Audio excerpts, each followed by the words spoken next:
The S26 Ultra is here, and if you're wondering whether you should upgrade from the S25 Ultra, or the S24 Ultra, or even the S23 Ultra, well, you've come to the right place. Because I'll be comparing everything from the design, the displays, cameras, performance, and everything in between. So get those snacks ready and enjoy. Oh, and if you're wondering why my background looks so different, well, that's because I'm here in San Francisco with Samsung attending the Samsung Unpacked for the S26 series. Also, if you're considering pre-ordering an S26 Ultra or any of the other S26 models, feel free to use the link below for some exclusive discounts. Okay, so starting off with the design, I gotta say, I really do like the new camera plateau, especially with this glass design. However, the back design still has the overall same design language as before, so you won't really notice that much of an upgrade. However, one upgrade that you will definitely notice is the thinness. If you're coming from the S25 Ultra, the S26 Ultra is now just 7.8mm thin from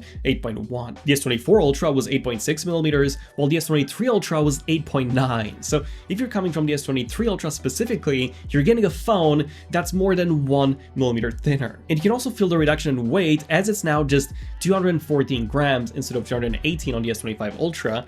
And if you're coming from the S24 Ultra, that was 232 grams, whereas the S23 Ultra was 234. But just like Apple, Samsung has now ditched titanium in favor of aluminium. Samsung is actually using a special type of aluminium called Armor Aluminium, just like the one on the Z Fold 7 and the Trifold, and it is now 10% stronger than all the previous versions of Armor Aluminium, like the one on the S23 Ultra. So if you're coming from the S23 Ultra, like I said, you won't really notice that much of a change, as that one also had an aluminium frame. But if you're coming from the S24 or the S25 Ultra, you will be missing out on the more durable titanium. Also with the S25 Ultra, Samsung moved to this squared off frame, which I actually do prefer compared to the rounded frame on the S24 Ultra and the S23 Ultra, as it is far easier to grip. And I gotta say, I also like the new colors. Cobalt Violet for the hero color, and then we've also got Sky Blue, White, and Black, plus Pink Gold and Silver Shadow as the online exclusives. But is this new design worth upgrading for? Well, honestly, if you're coming from the S25 Ultra, which introduced this flat frame that the S26 Ultra also uses,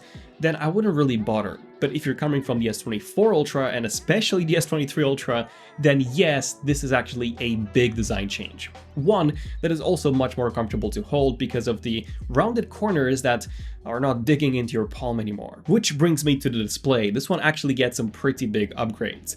You really have to see this one in person to believe it, because this privacy display that we now have on the S26 Ultra is honestly the coolest thing I've seen on a phone in years. I've already covered this in our hands-on video, and I gotta say, it truly works like magic. So if you're upgrading from the S25 Ultra, then you will get this new privacy display.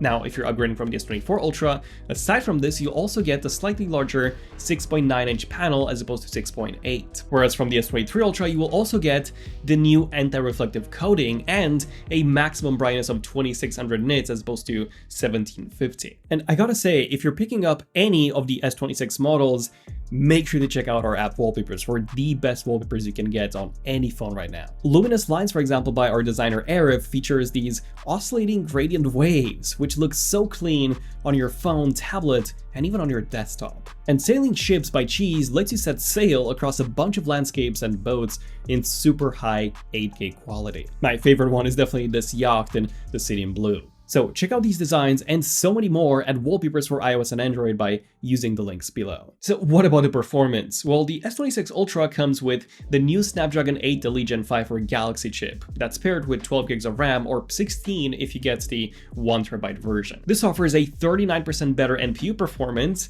and a 90% faster CPU performance when compared to the S25 Ultra. And it also dissipates 21% more heat thanks to an even larger vapor cooling chamber. Now, if you're upgrading from the S24 Ultra, you will get a 68% better CPU performance, which is massive. And if you're coming from the S23 Ultra, you'll get over 120% better CPU performance. As for the GPU, the S26 Ultra is around 24% faster compared to the S25 Ultra, and around 100% faster compared to the S24 Ultra. But the big jump is if you're coming from the S23 Ultra. You will get over 200% better GPU performance. So is it worth upgrading just for that extra performance? Well, Probably not if you're coming from the S25 Ultra or even the S24 Ultra, but if you have an S23 Ultra or older, then definitely do upgrade, especially if you play mobile games. Now, what if the camera is really important for you? Should you upgrade then? Well, the new S26 Ultra does actually bring some pretty meaningful improvements if you're coming from the S25 Ultra. Well, the main camera now has a much larger aperture, going from f1.7 to f1.4, which allows up to 47% more light to reach the sensor. And the telephoto camera also gets a similar upgrade, going from f3.4 to f2.9. But should you upgrade from the S25 Ultra only for the camera?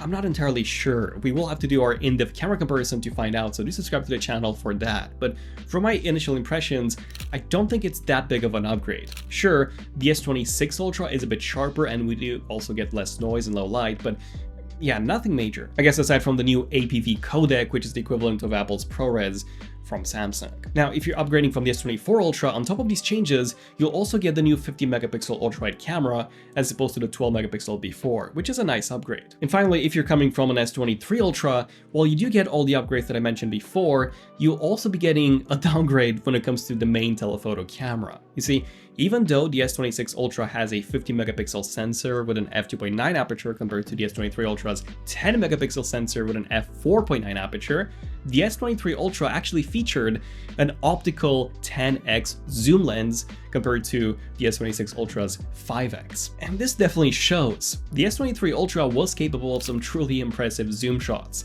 which the S26 Ultra unfortunately cannot reach. The quality is good, but that's mostly thanks to the AI processing, not the hardware, so I do actually miss that lens. Now, let's talk about the battery, because the S26 Ultra actually uses the same 5000 mAh battery as the S25 Ultra, S24 Ultra, S23 Ultra, and even the S22 Ultra. But keep in mind that the new chip is more power efficient than all of these older ones, which should translate into better battery life. How much better?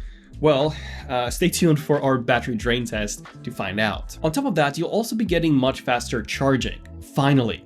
So if you're upgrading from the S25 Ultra, you now get 60 watts of charging instead of the previous 45 watts, allowing you to charge from 0 to 75% in about 30 minutes as opposed to 0 to 65% in 30 minutes on the S25 Ultra, S24 Ultra, and S23 Ultra. Wireless charging is also improved at 25 watts as opposed to 15 on all the other versions of the Ultra. So should you upgrade to the S26 Ultra because of the battery alone? Well, unless your current Ultra has a very poor battery health, probably wouldn't bother. So what about any special features that may be useful if you're upgrading? Well, when it comes to AI, you actually do get a ton of new Galaxy AI features.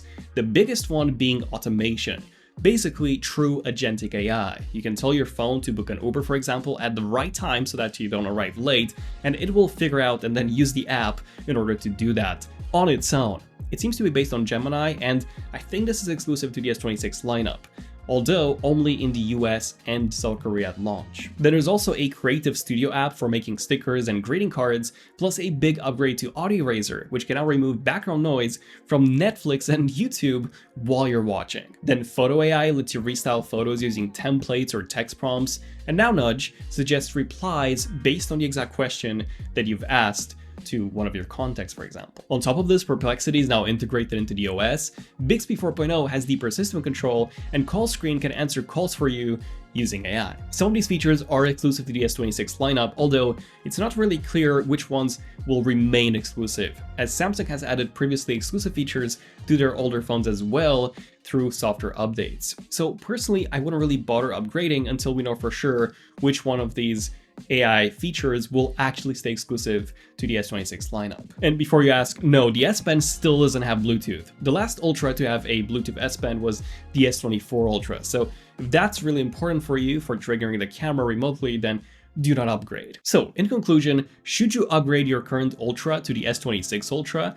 Well, I would say that if you've got an S23 Ultra, 100%, as you get a lot of improvements all across the board, especially in the display, body, and camera and performance departments. If you've got an S24 Ultra, I would say only upgrade if you need that new design. And for those of you who are on the S25 Ultra, the only real upgrade is that privacy display, which is honestly a game changer. In my 14 years of reviewing tech, this is one of the most innovative features I've ever seen. However, if you don't really care too much about that, then don't upgrade. But anyway, if you are thinking about pre-ordering any of the S26 phones, then feel free to use the link below for some exclusive discounts. You can even get double the storage if you pre-order at the same price as the base storage. But yeah, that's about it. Stay tuned for our camera comparisons coming soon. I'm Daniel, this is ZONEofTECH, and I'll see you guys in the next one. ZONEofTECH, signing out.